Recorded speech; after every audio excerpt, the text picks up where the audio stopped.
स्वागत है नया इंडिया टीवी के आज प्रोग्राम के पार्ट 2 में। इसमें पर्दे के पीछे की बातों, राजनीति को बताने वाली गपशप है तो हल्ला प्राप्त मुद्दों का, मसले का खुलासा भी। सो सुने और पाएं बेबाक बेधड़क जानकारी, वह सोचें कि क्या सही है और क्या गलत।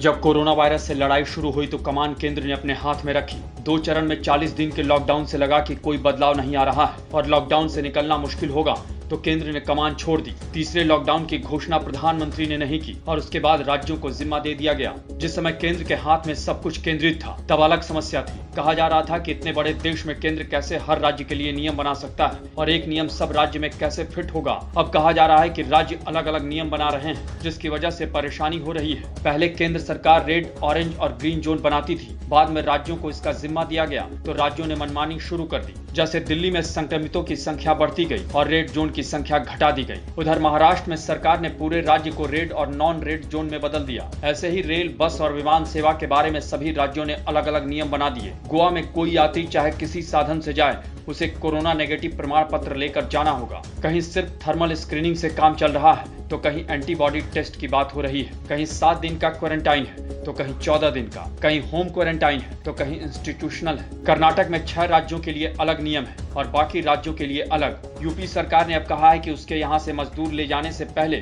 दूसरे राज्यों को मंजूरी लेनी होगी। गुजरात हाईकोर्ट ने राज्य की स्वास्थ्य व्यवस्था, कोरोना वायरस से लड़ाई और टेस्टिंग की नीति को लेकर बहुत गंभीर सवाल उठाए और प्रशासन को कटघरे में खड़ा किया है। पहला मामला एक गुप्त चिट्ठी से शुरू हुआ। इसमें लिखा है कि अस्पतालों में जो डॉक्टर गैर कोविड-19 ड्यूटी पर है उन्हें पीपीई किट्स नहीं मिल पाती है, N95 मास्क नहीं मिलते हैं, दस्ताने भी अच्छी क्वालिटी के नहीं है और जाँच भी नहीं होती है। उसके मुताबिक 700 जूनियर रेजिडेंट डॉक्टरों में से 10% की भी जाँच नहीं हुई होगी। इस चिट्ठी पर संज्ञान लेते हुए हाईकोर्ट ने सरकार को फटकार लगाई और यहाँ तक कहा कि सिविल अस्पताल की स्थिति कैद खाने जैसी लग रही है। सरकार को इस पर जवाब देना है और इसे लेकर बेतरह हंगामा मचा हुआ है। इस बीच हाईकोर्ट ने राज्य में कोरोना वायरस की टेस्टिंग को लेकर भी सवाल उठाए। अदालत ने नाराजगी में यहाँ तक कहा कि क्या सरकार कृत्रिम तरीके से संक्रमित मरीजों की संख्या को कम दिखाना चाहती है। अदालत ने यह भी कहा कि क्या ज्यादा टेस्ट करेंगे तो ज्यादा संक्रमित सामने आएंगे और इससे घबराहट फैलेगी। इस तर्क से टेस्टिंग कम की जा सकती है या रोकी जा सकती है। गौरतलब है कि यह तर्क सरकार की ओर से दिया गया है, इस पर सरकार को जवाब देना है। बिहार के मुख्यमंत्री नीतीश कुमार के पुराने चुनावी रणनीतिकार प्रशांत किशोर ने कुछ दिन पहले ट्वीट करके संशोधित नागरिकता कानून पर नीतीश कुमार के स्टैंड को चुनौती दी थी। तब नीतीश इस पर बहुत नाराज हुए थे और एक प्रेस कॉन्फ्रेंस में प्रशांत किशोर और पवन वर्मा का मजाक उड़ाते हुए कहा था कि नेता ट्वीट करने वाले लोग हैं, जबकि जनता दल यू एक छोटी सी साधारण लोगों की पार्टी है जिसमें इस तरह की तकनीकी से काम नहीं होता है। लेकिन अब कोरोना वायरस की वजह से हालात बदल गए। अगले 6 महीने में राज्य में विधानसभा का चुनाव होना है और कोरोना वायरस की वजह से राजनीतिक गतिविधियां बंद है। सो मजबूरी में नीतीश कुमार को सोशल मीडिया का और उसी तकनीक का सहारा लेना पड़ रहा है जिसके लिए उन्होंने प्रशांत किशोर और पवन वर्मा की आलोचना की थी। अब नीतीश कुमार फेसबुक पर आ गए और तकनीक का आभार जता रहे हैं कि उसकी मदद से वे लोगों से जुड़ रहे हैं। वे ट्विटर पर भी आ गए और उनके नाम से ट्वीट भी किया जाने लगा। असल में अब उनकी मजबूरी हो गई है कि वे सोशल मीडिया प्लेटफॉर्म का इस्तेमाल करें क्योंकि उसके बिना अब चारा नहीं है। वैसे भी वे तकनीक की जितनी आलोचना करें पर हकीकत यह है कि राज्य की बड़ी आबादी स्मार्टफोन के जरिए काफी पहले से सोशल मीडिया से जुड़ी हुई है। आप देख रहे हैं सोचे सोचना जरूरी। अब है खुलासा। ताजा सुर्खियों में और बहस में जिस बात ने आपको भड़काया है या कंफ्यूज किया है उसका मतलब क्या है तो और छोर क्या कुछ है, इसे समझने के लिए अब देखें आज का खुलासा। कोरोना वायरस के संक्रमण के खिलाफ लड़ाई में सोशल डिस्टेंसिंग एक अहम हथियार है। सारी दुनिया ने इसे अलग अलग तरीके से अपनाया और उन्हें इसका फायदा भी मिला। बाद में कुछ लोगों ने इसे फिजिकल डिस्टेंसिंग कहना शुरू किया और फिर प्रधानमंत्री नरेंद्र मोदी ने 2 गज दूरी का जुमला दिया। वे बार बार कहते रहे कि 2 गज दूरी सबसे जरूरी, लेकिन 2 गज दूरी के सिद्धांत को लेकर उनकी सरकार के मंत्रियों और बाबुओं ने जैसा कंफ्यूजन पैदा किया है या जैसी नासमझी दिखाई वह ऐतिहासिक है। यह समझना बेहद मुश्किल है कि कहां 2 गज की दूरी रखनी है और कहां नहीं रखनी है, किन लोगों को दूरी रखनी है और किन लोगों का काम बिना दूरी रखे ही चल जाएगा। ऐसा लग रहा है कि मंत्रियों और बाबुओं को कोरोना वायरस ने बताया हुआ है कि वह किन लोगों के नजदीक आने से फैलेगा और किन लोगों के आपस में शारीरिक संपर्क होने के बावजूद वह नहीं फैलेगा। तभी 2 गज दूरी का नियम उतना उल्टा पुल्टा बना है। इससे सरकारी बाबुओं की वह नासमझी भी जाहिर होती है जिससे वे पिछले 73 साल से इस देश को चला रहे हैं। सबसे पहले विमानों की उड़ान सेवा के लिए तय किए गए 2 गज दूरी के सिद्धांत को ही देखें। इस विभाग के मंत्री पहले विदेश सेवा के अधिकारी थे।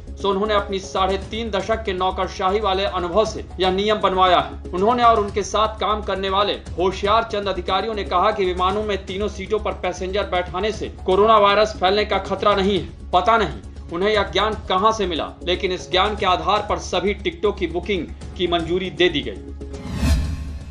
पहले कहा जा रहा था कि मिडिल सीट खाली रखी जाएगी ताकि 2 यात्रियों के बीच 2 गज की दूरी मेंटेन की जा सके, पर सारे जानकारों के सुझाव खारिज करके विमानन मंत्रालय ने सारी टिकटें बुक करने की अनुमति दी। जाहिर है यह 2 गज दूरी को जरूरी बताने वाले प्रधानमंत्री की जानकारी में ही हुआ होगा, पर कहीं से कोई आवाज नहीं आई। विमान में यात्रा करने वालों को पता है कि उनकी सीटें कितनी सक्रिय होती है। ज्यादा पैसेंजर बैठाने के लिए विमान अपने अंदर सीटों की संख्या बढ़ाते गए, जिससे यात्रियों के बैठने की जगह सिकुड़ती गई है। बीच की सीट पर जो व्यक्ति बैठता है वह और अगल बगल के दोनों यात्री सीट के बीच बने 2 ही हथों पर अपने हाथ रखते हैं। फिर जब यात्री विमान से उतरने के लिए खड़े होते हैं तो वे एक दूसरे के बेहद करीब होते हैं। सो विमान में अगर हर सीट पर यात्री बैठेंगे तो 2 गज की दूरी का सिद्धांत अमल में आ ही नहीं सकता। हालांकि ऐसा नहीं है कि यह कारनामा विमानन मंत्रालय के बाबुओं ने पहले किया। उनसे पहले रेल मंत्रालय के बाबू यह कारनामा कर चुके हैं। शुरू में जब मजदूरों को उनके घर पहुंचाने के लिए श्रमिक स्पेशल ट्रेनें चली तो सिर्फ 1200 सीटों की बुकिंग हुई। 2 यात्रियों के बीच 2 गज दूरी मेंटेन करने के लिए बीच की सीट खाली छोड़ी गई। पर ऐसा लग रहा है कि तुरंत ही रेलवे मंत्रालय के बाबुओं को टिकटों का हिसाब किताब समझ में आ गया और उन्होंने 1200 की जगह 1700 टिकटों की बुकिंग शुरू कर दी। सो श्रमिक स्पेशल ट्रेन हो या दूसरे यात्रियों के लिए शुरू हुई दूसरी स्पेशल ट्रेनें, सब में सभी सीटें बुक की जा रही हैं। यहाँ तक कि RAC टिकट यानी जो कंफर्म टिकट नहीं है उस पर भी लोगों को यात्रा की मंजूरी दी जा रही है। इसका मतलब है कि मिडिल सीट खाली तो नहीं ही छोड़ी गई, बल्कि हर 8 यात्री के बीच कम से कम 1 अतिरिक्त यात्री के बैठने की व्यवस्था भी कर दी गई। पता नहीं ऐसे कैसे 2 गज दूरी का नियम अमल में आएगा। ऐसा लग रहा है कि रेलवे के बाबुओं की भी कोरोना वायरस से बात हो गई है कि ट्रेन यात्रा के दौरान उसका संक्रमण नहीं फैलेगा और इसलिए उस समय सोशल डिस्टेंसिंग के नियम मानने की जरूरत नहीं है। केंद्र सरकार के मंत्रियों और बाबुओं ने रेलवे और हवाई जहाजों में तो यात्रियों को एक दूसरे से चिपक कर बैठने की मंजूरी दे दी, पर रेलवे स्टेशन और हवाई अड्डों तक पहुंचने वाले परिवहन के साधनों को यह छूट नहीं दी गई। बस यात्रियों के लिए सोशल डिस्टेंसिंग के नियम का सख्ती से पालन हो रहा है। दिल्ली परिवहन निगम की बस में 30 से ज्यादा यात्री नहीं बैठ सकते हैं। तिपहिया चालकों को सख्त निर्देश दिया गया है कि वे 1 से ज्यादा सवारी नहीं बैठाएं। एक ऑटो में 3 लोगों के बैठने की जगह होती है, पर उसमें 2 पैसेंजर भी नहीं बैठ सकते हैं। ऐसे ही ई-रिक्शा में 4 लोगों के बैठने की जगह होती है, पर उसमें सिर्फ 1 पैसेंजर बैठ सकता है। टैक्सी या निजी कार में ड्राइवर के अलावा 3 या 4 लोग बैठ सकते हैं, पर उसमें भी सिर्फ 2 ही लोगों के बैठने की इजाजत है। यानी लोगों को रेलवे स्टेशन और हवाई अड्डों तक सोशल डिस्टेंसिंग के नियमों का पालन करते हुए पहुंचना है, लेकिन वहां से आगे उसकी जरूरत नहीं है, क्योंकि रेलवे और विमानन मंत्रालय के बाबुओं की बात कोरोना वायरस से हो चुकी है। उम्मीद है प्रोग्राम जचा होगा। अपनी राय, अपना सुझाव कमेंट लिखे भेजें। यदि सोशल मीडिया की कोई बात मुझसे शेयर करनी हो तो मोबाइल नंबर 09717748382 पर मुझे भेजें। आपसे रिक्वेस्ट है कि नया इंडिया टीवी की इस चैनल पर एपिसोड इमेज के नीचे लाल पट्टी में लिखे हुए सब्सक्राइबर बटन को ज़रूर दबाएं। वहाँ जो घंटी है उसे भी दबाएं ताकि नया एपिसोड अपलोड होते ही आपको सूचना मिले। धन्यवाद, नमस्कार।